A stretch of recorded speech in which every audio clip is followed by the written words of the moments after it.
ખેડામાં કોંગ્રેસ ઉમેદવારે મત માટે વિદેશી દારૂ મંગાવ્યો હોવાની ઘટના સામે આવી છે તો મહેમદાબાદમાં દારૂના જથ્થા સાથે 3 લોકોને ઝડપી પાડવામાં આવ્યા છે। તાલુકા પંચાયત શંત્રુડાના કોંગ્રેસના ઉમેદવાર અંકિત પટેલે દારૂ મંગાવ્યો હતો। કોંગ્રેસ ઉમેદવારના ટેકેદારે પૈસા આપી મતદારો માટે વિદેશી દારૂ મંગાવ્યો તો 83,000નો વિદેશી દારૂ સહિત 2.13 લાખનો મુદ્દામાલ જપ્ત કરવામાં આવ્યો છે। 3 આરોપીની ધરપકડ કરવામાં આવી તો દારૂ મંગાવનાર અંકિત પટેલ અત્યારે ફરાર છે।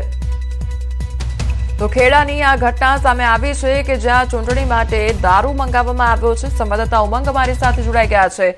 ઉમંગ, કોંગ્રેસ ઉમેદવાર દ્વારા વિદેશી દારૂનો જથ્થો મંગાવવામાં આવ્યો હતો, શું અપડેટ મળી રહ્યું છે આખી ઘટનામાં? જે પ્રકારે વાત કરવામાં આવે તો અત્યારે સ્થાનિક સ્વરાજ ચૂંટણીના મતદાનના માત્ર હવે કલાકો ગણાઈ રહ્યા છે બાકી તે દરમિયાન મેમદાદની અંદર ગઈકાલે મોડી રાત્રે મેમદાદ પોલીસ સ્ટેશન દ્વારા એક દારૂનો જથ્થો પકડવામાં આવ્યો હતો। આ દારૂનો જે જથ્થો છે તે પોલીસને બાતમી મળી હતી કે જે કોંગ્રેસના જે ઉમેદવાર છે શત્રુરાજીના તેમના દ્વારા પોતાના મતદારોને લોભામણા કરવા માટે તેમજ અન્ય પ્રકારે 54 દારૂનું વિતરણ કરવામાં આવતું હોય તે પ્રકારે દારૂ મંગાવવાની એક બાતમી માહિતી મળી હતી। તેના આધારે પોલીસે જે પ્રકારે ત્યાં આગળ વોચ ગોઠવી હતી ને વોચ ગોઠવ્યા દરમિયાન ત્યાં આગળ સતુડા ગામથી અકલાદા ગામને જોડતો જે રોડ છે એ રોડ ઉપર દારૂ લઈને જતા 3 શખ્સની અટકાયત કરી હતી। આ જ્યારે શખ્સોને અટકાયત કરી ત્યારે તેમને પૂછપરછ કરી ત્યારે તેમને જણાવ્યું હતું કે આ દારૂ છે તે અંકિતભાઈ પટેલે મંગાવ્યો છે। અંકિતભાઈ પટેલ જે વ્યક્તિ છે તે અત્યારે હાલમાં શત્રુના સીટ તાલુકા પંચાયત કોંગ્રેસના ઉમેદવાર છે અને તેમને મંગાવ્યો હોવાનું અત્યારે ખુલતા પોલીસે અત્યારે 5 લોકો વિરુદ્ધ ગુનો દાખલ કર્યો છે। સૌથી મહત્વની વાત કરવામાં આવે તો પોલીસ દ્વારા 83,000 મુદ્દામાં અલગ અલગ બ્રાન્ડનો દારૂ પકડવામાં આવ્યો છે તેમજ મોટરસાયકલ અને અન્ય વાહન મળી કુલ 2,13,000નો મુદ્દામાલ જપ્ત કરવામાં આવ્યો છે। મહત્વની વાત કરવામાં આવે તો જે પ્રકારે ચૂંટણીની અંદર અત્યારે મતદારોને રીઝવવા માટે અત્યારે રાજકીય પાર્ટીઓ દ્વારા પોતાના મતદારોને 54 દારૂનું વિતરણ કરવામાં આવતું હોય ત્યાં ખુલાસો અત્યારે થવા પામ્યો છે। અને આજે અંકિત પટેલનું જે પોલીસે નામ ખુલ્યું છે, અંકિત પટેલ પોતે કોંગ્રેસના ઉમેદવાર છે એટલે ચોક્કસથી કહી શકાય કે આ મતદારોને વિતરણ કરવા માટે દારૂ મંગાવ્યો તેમ લાગી રહ્યું છે। જી કોમલ। જી ઉમંગ, સમગ્ર માહિતી બદલ આપનો આભાર। ફરી એકવાર આમ આદમી પાર્ટી વિવાદમાં આવી ગઈ છે। સુરત આપ પૂર્વ પ્રમુખના પિતરાય ભાઈનો વિડીયો વાયરલ થયો છે। પૈસા લઈ મનપાની ચૂંટણીની ટિકિટ આપવાનો વિડીયો સામે આવ્યો છે। આપના દિલ્હીના પ્રભારી ઓમપ્રકાશ દ્વારા ટિકિટ આપવાના બદલે પૈસાની માંગણી કરવામાં આવી હોવાનો આક્ષેપ થઈ રહ્યો છે। તો ઉમેદવાર બનાવવા બદલ 18 લાખ રૂપિયાની માંગણી કરવામાં આવી છે।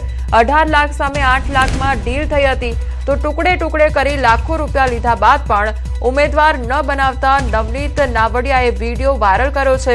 તો નવનીત નાવડિયાએ પત્ની માટે ટિકિટ માંગી હતી। વાયરલ વિડીયોને લઈ હવે ભાજપે પોલીસ કમિશનર કચેરીએ ફરિયાદ કરી છે। વિડીયો અંગે યોગ્ય તપાસ થાય તેવી માંગ પણ કરવામાં આવી છે। સુરત આપ પૂર્વ પ્રમુખ મહેન્દ્ર નાવડિયાના પિતરાય ભાઈ છે નવનીત નાવડિયા। તો વાયરલ વિડીયોની ન્યૂઝ 18 ગુજરાતી પુષ્ટિ કરતું નથી।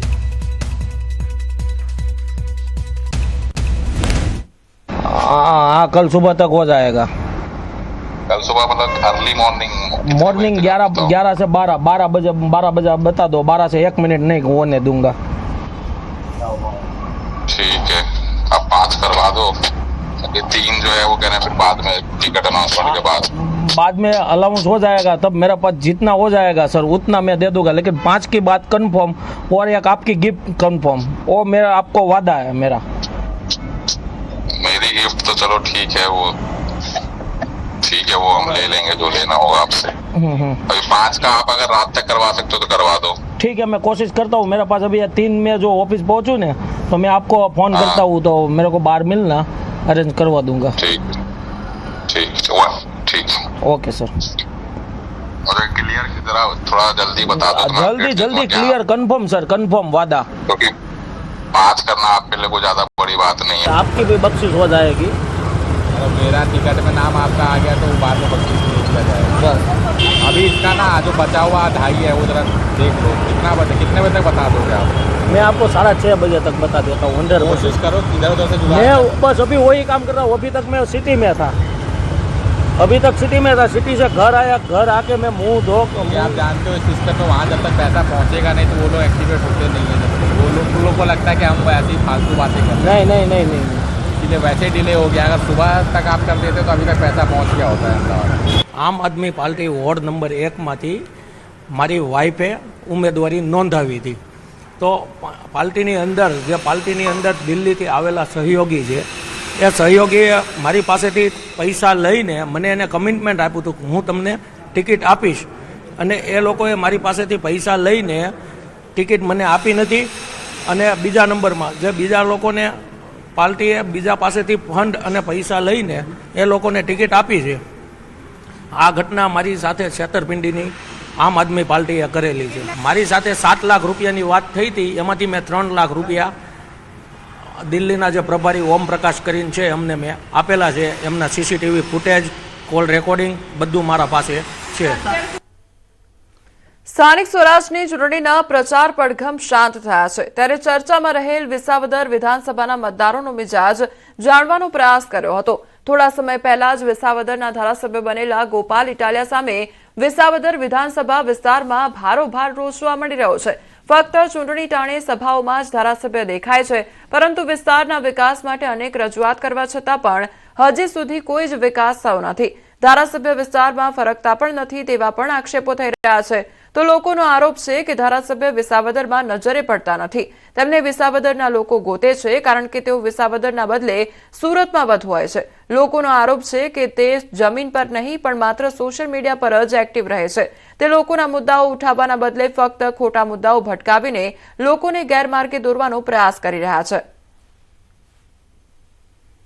ધારાસભ્યને હજી બીકાની વિઝિટ ક્યારે લીધી અને કયા સમય લીધી મને ખબર પણ નથી. ગોપાલભાઈ જે આવ્યા છે અત્યારે ચૂંટણી પ્રચાર માટે ખાલી અહીંયા આવ્યા છે, પાછા આવી નતા, એ તો સુરત વહી ગયા. હવે એ એક નથી સમજાતું આ વિસાવદરના ધારાસભ્ય છે કે સુરતના ધારાસભ્ય છે ગોપાલભાઈ. જનતાને ખોટા ગેરમાર્ગે દોરાવે છે, ખાલી અહીંયા પ્રચાર આવીને મોટા મોટા ભાષણ જીકીને વયા જાય છે. અમારે વિસાવદર વિધાનસભા લાગે અને ધારાસભ્ય છે અમારા ગોપાલભાઈ ઇટાલિયા, પણ એનું એક પણ કામ અહીંયા બોલતું નથી.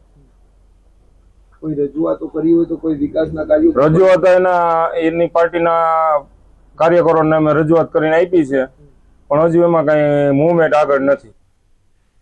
ધારાસભ્ય ગોપાલ ઇટાલિયા જ્યારે ટિકિટ મળી અને પ્રચાર કરી રહ્યા હતા ત્યારે તેમણે વેદનાની ડાયરી લખવાનું શરૂ કર્યું હતું, પરંતુ ધારાસભ્ય બની ગયા બાદ લાંબો સમય વીતી ગયો છે, પરંતુ તેમની વેદનાની ડાયરી ક્યાં છે તેવા સવાલો પણ લોકો ઉઠાવી રહ્યા છે. લોકોને ખોટા વચનો આપી ધારાસભ્ય બની ગયા પણ હવે જમીન પર દેખાતા નથી, જેની સામે વિસાવદરના લોકોમાં ભારોભાર નારાજગી જોવા મળી રહી છે. આ વિસ્તારમાં વિકાસના કાર્યો કઈ થયા નથી. જે વેદનાની ડાયરી બનાવી હતી તે આમ આદમી પાર્ટી આખી અને વિસાવદરની જનતા ગોતી રહી છે, પરંતુ વેદનાની ડાયરી ક્યાંય મળતી નથી.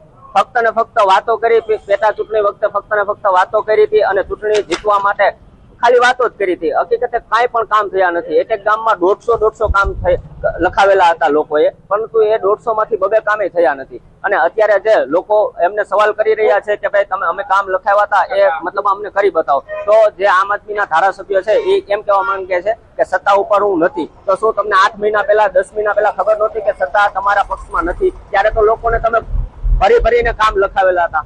ગઈ વિધાનસભામાં આપના ધારાસભ્ય સુતાણા હતા માનનીય ગોપાલભાઈ ઇટાલિયા, જેની અમે આજ છેલ્લા 1 વર્ષથી વિસાવદરમાં રાહ જોઈએ છીએ. તે કોઈના ફોન પણ ઉપાડતા નથી અને આ વિસ્તાર એની રાહ જોઈને થાકી ગયો છે, પરંતુ તે ક્યાંય દેખાતા નથી. તે હાલમાં ગુજરાતમાં સુરત, અમદાવાદ એવા મોટા મોટા શહેરોમાં જાય છે અને સભાઓ કરે છે, પરંતુ અમારી કોઈ એને ફિકર નથી. અન્ય તાલુકાની સરખામણીમાં ખૂબ ખરાબ હાલત છે વિસાવદર તાલુકાની. જે પ્રમાણે નેતાઓ વાત કરે છે એ પ્રમાણે કામ થતા નથી. વિકાસના નામે તો તમે જોઈ શકો છો ઝીરો છે હાવ. અમે આજે જે ગોપાલભાઈ આવ્યા ત્યારે બધા મોટી બધા બણકા ફૂંક્યા હતા કે ભાઈ અમે આમ કરી દેશું, અમે તેમ કરી દેશું. એ માને હાવ ઝીરો છે. અત્યારે કોઈ વસ્તુ વિકાસ નામે વિસાવદરની અંદર કાંઈ નથી. વિસાવદરની અંદર ધારાસભ્ય આપના છે ગોપાલભાઈ, પણ તમારે એને મળવું હોય કે એને ગોતવા હોય તો તમારે અઠવાડિયું તો રખડવું પડે, ત્યારે એનો કોન્ટેક્ટ થાય. ફોન યા ગમે ત્યારે કરો એટલે એમનો ફોન બંધ હોય.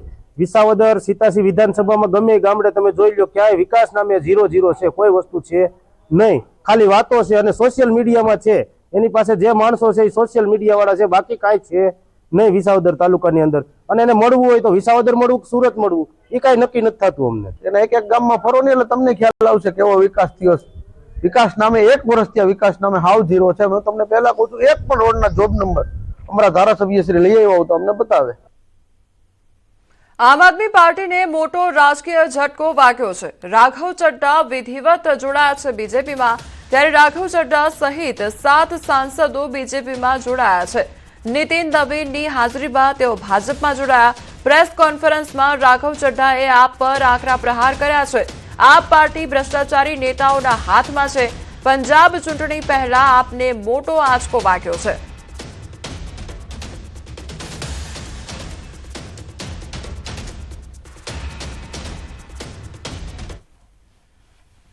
તો રાઘવ ચડ્ડા આમ આદમી પાર્ટીને અલવિદા કહીને હવે ભાજપમાં જોડાયા છે અને ભાજપનો ખેસ ધારણ કરવામાં આવ્યો છે. નીતિન નવીનની હાજરીમાં તેઓ ભાજપમાં જોડાયા છે.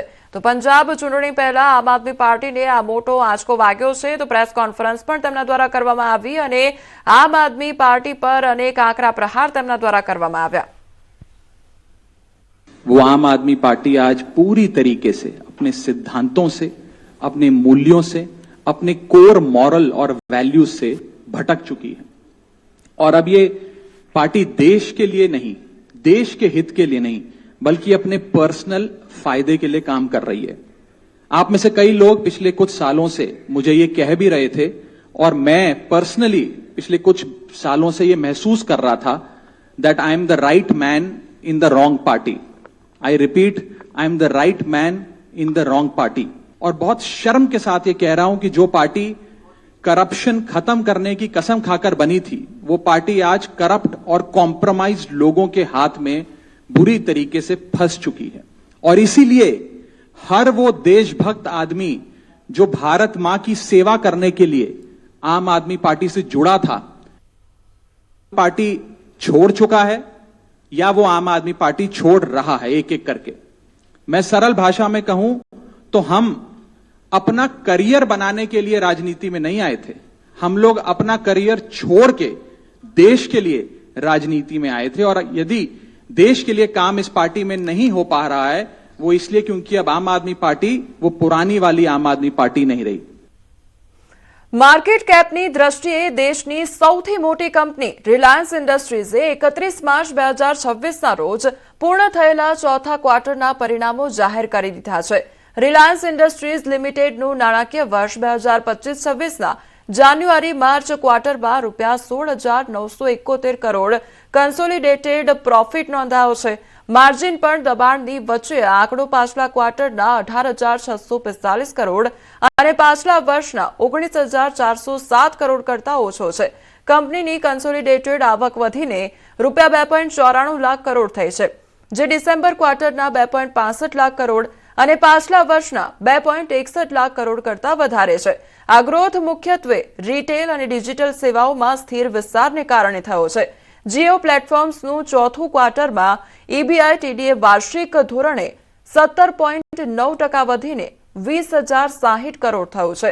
તો જીઓનો કુલ ગ્રાહક આધાર 524 મિલિયનથી વધુ, જેમાં 268 મિલિયન જીઓ 5Gના ગ્રાહકો છે. આ પરિણામો વિશે રિલાયન્સ ઇન્ડસ્ટ્રીઝ લિમિટેડના ચેરમેન અને મેનેજિંગ ડાયરેક્ટર મુકેશ અંબાણીએ જણાવ્યું હતું કે નાણાકીય વર્ષ 2025-26 દરમિયાન વૈશ્વિક સ્તરે ભૂ રાજકીય તણાવ, ઉર્જાની કિંમતોમાં વધઘટ અને વ્યાપારિક ફેરફારો જેવા અનેક પડકારો આવ્યા.